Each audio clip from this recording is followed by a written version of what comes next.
ಸಮಸ್ಯೆಗಳನ್ನು ಆಲಿಸುವ ಕಾರ್ಯಕ್ರಮ ಸಚಿವಾಲಯದಿಂದ ಪ್ರತಿ ಜಿಲ್ಲೆಗಳಲ್ಲಿ ರಾಜ್ಯಗಳಲ್ಲಿ ಮತ್ತು ರಾಜ್ಯಗಳಲ್ಲಿ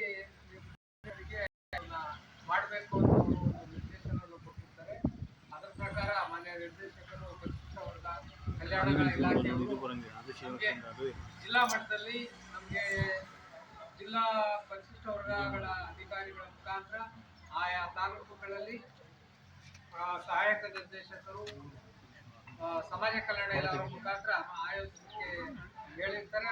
ಇದು ಈ ಇಲಾಖೆಯಲ್ಲಿ ಅನುಷ್ಠಾನಾಧಿಕಾರಿಗಳು ಅಂದ್ರೆ ನಿಮಗೆ ಪಿಂಚಣಿ ಕುಂದುಕೊರತೆ ಮತ್ತೆ ನಿಮ್ಗೆ ಏನ್ ಸಮಸ್ಯೆ ಇದೆ, ಬುಡಕಟ್ಟು ನಾವು ಪರಿಶಿಷ್ಟ ಪಂಗಡಗಳ ಬುಡಕಟ್ಟು ಜನಾಂಗದ ಏನ್ ಸಮಸ್ಯೆ ಇದೆ ಅದನ್ನ ನಾವು ಅರ್ಜಿಗಳನ್ನು ಸ್ವೀಕರಿಸಿ ಸಂಬಂಧಪಟ್ಟ ಇಲಾಖೆಗಳಿಗೆ ಕೊಡಲಿಕ್ಕೆ ಮಾನ್ಯ ಜಿಲ್ಲಾಧಿಕಾರಿಗಳು ನಿರ್ದೇಶನ ಮಾಡಿದ್ದಾರೆ. ಅದರಿಂದ ಇವತ್ತು ನಾವೀಗ ಈ ಸಭೆನ ಏರ್ಪಡಿಸಿದ್ದೀವಿ. ಯಾರಾದ್ರೂ ತಮ್ಮ ಅಹವಾಲುಗಳಿದ್ರೆ ಸಲ್ಲಿಸ್ತೀವಿ.